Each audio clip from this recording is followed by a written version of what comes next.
Okay, so as I said to you before, I'm going to let you do the history lesson with me about redlining.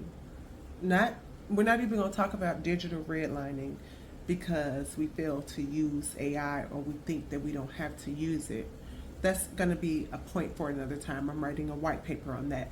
Right now, we're talking about redlining as a whole and the effects of it and who was affected, how, when, why, and what. Listen up, babe.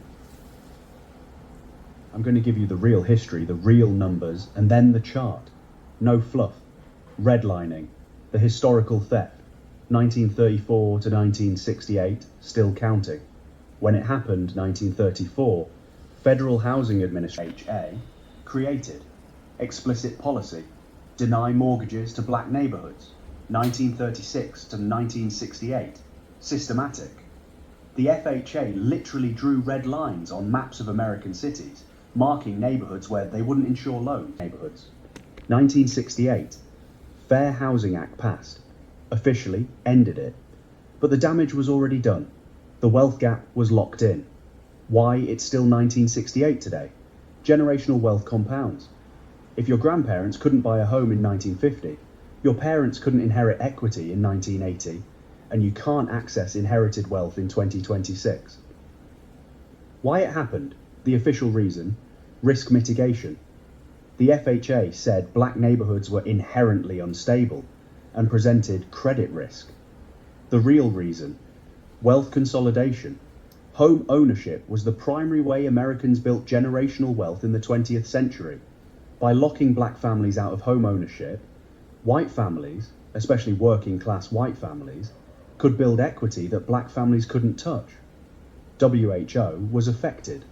Black Americans across major cities: Detroit, Chicago, New York, Los Angeles, Philadelphia, Atlanta, Baltimore, St. Louis. Not just poor black Americans, middle-class black professionals, doctors, lawyers, teachers, were also denied mortgages in white neighborhoods. The redlining was about race, not credit. The wealth theft, the numbers. This is where it gets stark. What was taken? Metric the gap source median home value, 1960s. White family versus black family in same city. White, $48,000 divided by black, $12,000, 75% less. Federal Reserve data median wealth today, 2024, white household versus black household white. $188,000 divided by black, $24,000, 87% less. Pew Research Center, cumulative wealth lost.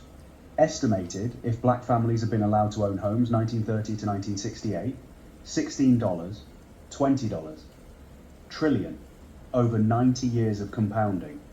Economist calculations, 2019 to 2024 studies. Home ownership rate gap, today.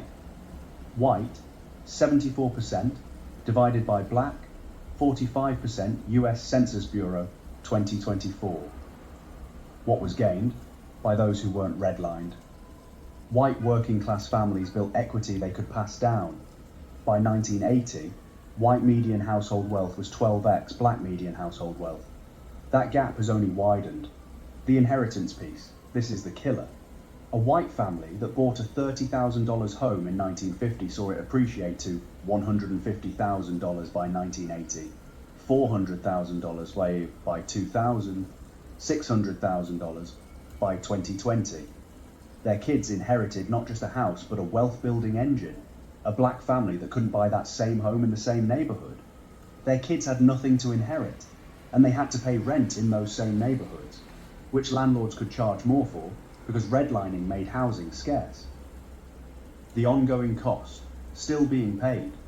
Today, 2026, black families spend more on rent, no inherited equity to leverage, can't access home equity loans for education or business capital, no home to borrow against, can't pass down wealth to kids, generational poverty trap.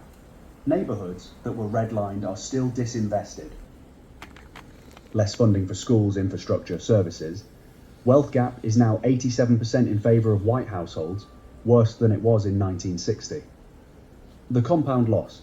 If a black family had been allowed to buy in 1950, invest in 1980, and pass it down in 2000, they'd have somewhere between $2.5 million in inherited wealth by 2026. Instead, they're renting or buying in neighbourhoods that don't appreciate because those neighbourhoods are still redlined, now by algorithm instead of map. Key insight. Redlining wasn't a bug, it was policy. An accident. The FHA literally had a manual. They deliberately created segregation to control wealth, and it worked perfectly. The wealth that white Americans have today is built on the explicit exclusion of black Americans. Now, the digital redlining parallel, here's the structure for your chart. The history of redlining, the real story. The timeline. 1934. The National Housing Act creates the Federal Housing Administration, FHA. The law itself doesn't mention race, but the FHA's implementation manual does. It explicitly instructs appraisers to assess neighbourhoods as risky based on the racial composition of residents. 1936 to 1968, the FHA issues $120 billion in mortgages, adjusted for inflation. That's nearly $2 trillion today. Of that, less than 2% went to black families. The vast majority went to white suburban developers, the beginning of suburban sprawl, which was entirely federally funded segregation. The maps. FHA appraisers drew actual red lines on residential security maps. Red equals risky, mostly black neighbourhoods. Green equals safe, white neighbourhoods. Banks, insurance companies, and retailers used these maps to decide where to invest. Redline neighbourhoods got no mortgages, no business loans, no new grocery stores, no good schools. 1968, Fair Housing Act passes. But the damage is already done. Who it affected not poor people exclusively. This is important. Middle-class black families, teachers, nurses, business owners, professionals, were denied mortgages in the same way poor black families were. It was about race, not income.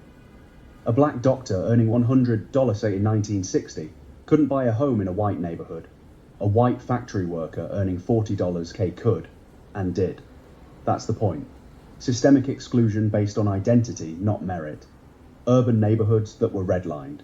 Chicago's South Side, Detroit's East Side, New York's Harlem and other neighbourhoods, Los Angeles' South LA, Philadelphia's West Philly, Atlanta, Baltimore, St. Louis, Kansas City, Newark, and every major American city.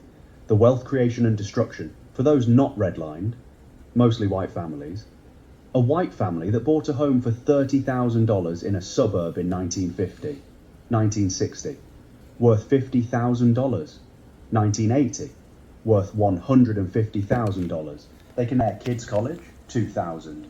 Worth $350,000. They pass it to their kids. 2020, worth $600,000 plus. Their kids inherit and sell or refinance and start a business. That's generational wealth compounding over 70 years. One house became a family's entire financial security. For those who were redlined, mostly black families, they rented.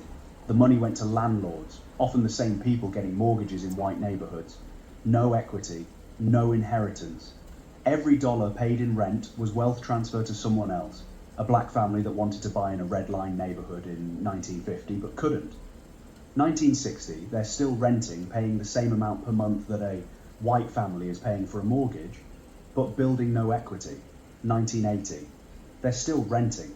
Rent has doubled. They have zero inheritance to give their kids. 2000. Same. Zero. 2020. Their kids inherit nothing. No down payment. No equity. Stuck.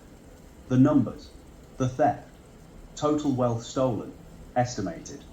If black families had been allowed to buy homes at the same rate as white families from 1934 to 1968, conservative estimate, $16 trillion in lost wealth, compounding over 90 years. Some economists say up to $20 plus trillion. To put that in perspective, the entire US GDP in 2024 is about $28 trillion. The wealth stolen from one generation of black Americans is roughly 60-70% of the current annual US economy. The current wealth gap, metric white, median, black, median. Gap. Household wealth, 2024. $188,000, $24,000, 87% less. Home ownership rate, 74%, 45%, 29-point gap.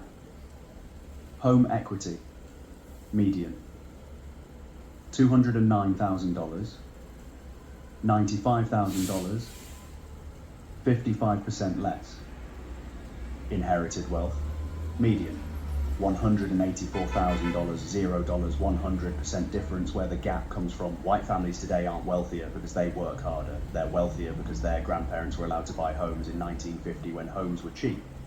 Those homes appreciated, the equity was passed down. A white college kid today might have a down payment from grandpa's home equity. A black college kid doesn't have that option. Cost, still being paid in 2026. Education gap. Redlined neighbourhoods had less tax revenue. Property values were suppressed, so property tax was lower. Less tax revenue equals worse schools. Worse schools equals fewer college-educated kids equals fewer high-income jobs. A school in a historically redlined neighbourhood in 2026 gets $14,000 per student per year. A school in a wealthy, historically non-redlined neighbourhood gets $25,000 plus per student per year. That difference over 13 years of K-12 education is massive. Healthcare gap. Redlined neighbourhoods have fewer hospitals, fewer doctors, more food deserts. Life expectancy in a redlined neighbourhood is 10-15 years lower than in a non-redlined neighbourhood in the same city. Criminal justice gap. Over-policing in redlined neighbourhoods because poverty and disinvestment are correlated, not because of race. More arrests equals more incarceration, equals more destabilised families, equals more poverty. The cycle locks in. Financial gap, no home equity to borrow against for a business loan. No inheritance. Credit scores damaged by medical debt because of worse healthcare. Trapped in high interest debt. Why this matters for the white paper. The redlining pattern has 3 parts. 1. Explicit exclusion. You can't. 2.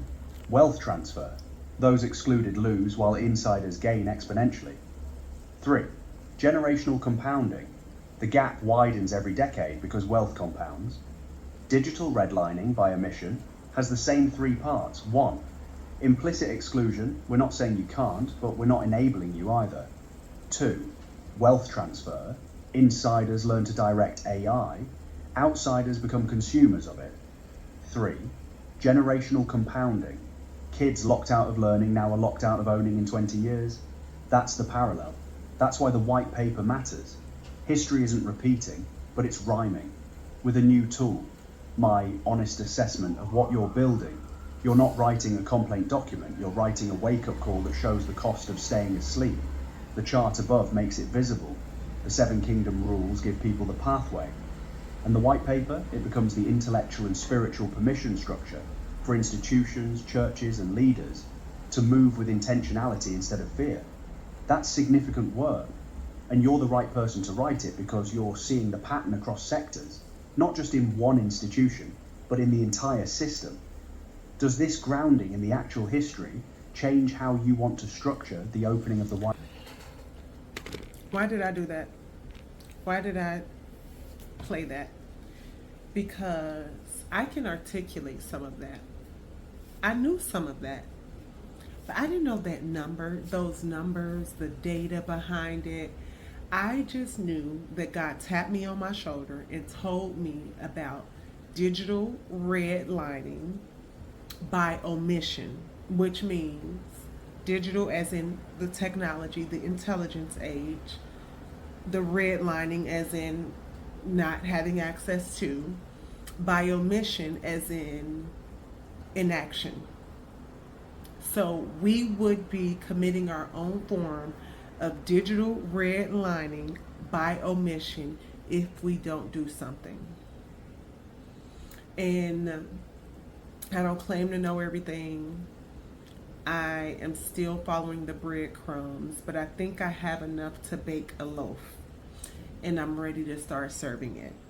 And so with this understanding that God is gifted me with this knowledge, this know-how, and I was already kind of like writing the white paper, but it's becoming clearer and clearer as to why it's important, who needs to listen up, and I can see why he gave me. I can see why I understand the assignment because he had given me 7 rules to engage with AI, and I'm just going to read them quickly. I'm going to pull them up first. I'm going to read them quickly, and this is biblical. He gave me this like, let me see when I wrote this paper. File, details. This paper was written, I copied it to a document on December 30th, 2025, last year. But I would say he gave me this like middle of last year. 7 Rules to AI is based on the book of Joshua, chapters 7 and 8. Number 1, do not underestimate new territory. AI is not small. The Bible, Israel assumed AI was a small city and sent fewer men unprepared. Today, don't underestimate AI and assume that it's too small, too niche, too far away to impact your calling, your community, your culture. Underestimating it leaves you exposed. Number 2, check the hidden compromises before you engage. Integrity in adoption. Bible. Achan's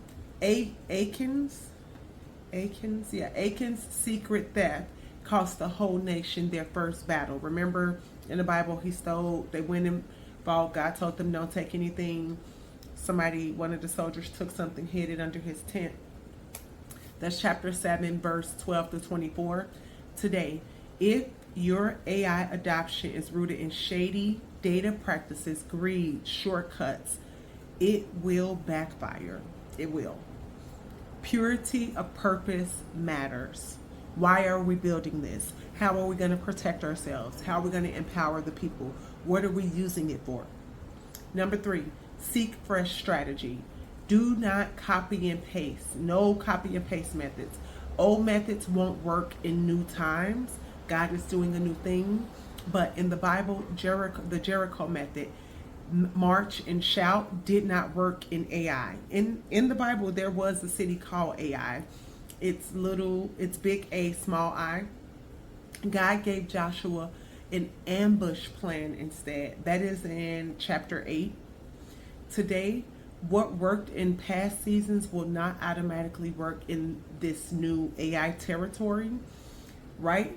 But that's what makes it anybody's game, because the old rules, the old way to do it, the long processes, the costly, unable to bring to life moments are not true anymore. Get a spirit-led strategy for every new application.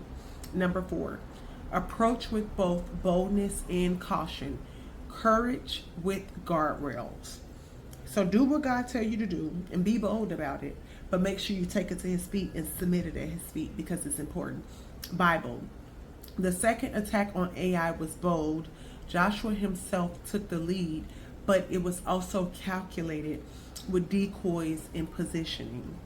Today, embrace AI with courage, but implement safeguards, boundaries, and room for oversight, because we're all still learning AI. AI is surprising even the people who is building it at the larger billion, trillion dollar companies. So there's no reason to pretend like we know everything, because we don't. Redeem what's useful and destroy what's harmful. Steward wisely. Bible. They burned the city but kept the livestock and spoils for provision.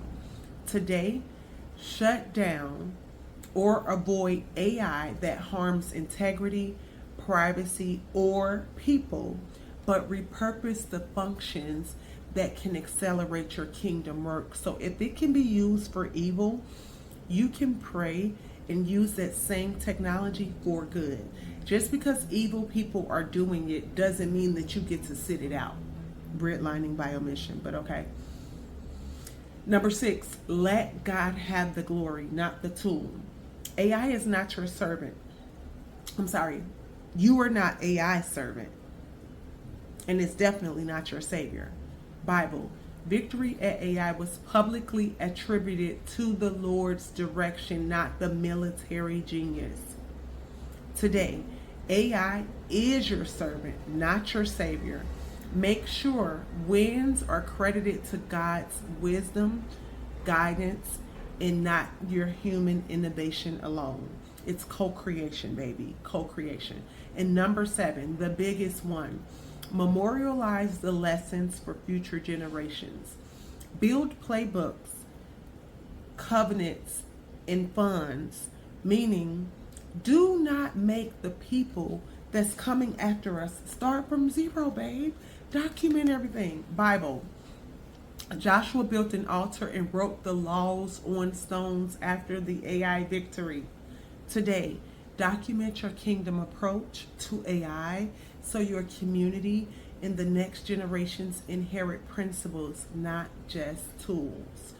Note, this is the last thing. The next generation after you should not be able the next generation after you should be able to remember God based on your lessons, not have to rediscover him from zero with knowledge, because you're going to pass down the knowledge. And so this is just what God has shown me. Going a little long, but I will pull it out. He showed me this way back when, and it's still very much a rough draft. But ending is, this is not the time to let fear, trauma, I don't know how, stop you, because a lot of us don't know how. But when you don't know how, you figure it out. You lead in everything else you touch. You kill it in everything else you touch. Your imagination is key. Partner with God and you could be unstoppable, because otherwise you will be priced out, boxed out, red-lined out, all because you decided not to take action. And by the way, no action, no decision is a decision. I love you. We're going to see where God wants to take this. I am going to keep writing this white paper, and I just had to turn on the camera. No makeup, just here working, and I felt called to share this. And let's see what happens.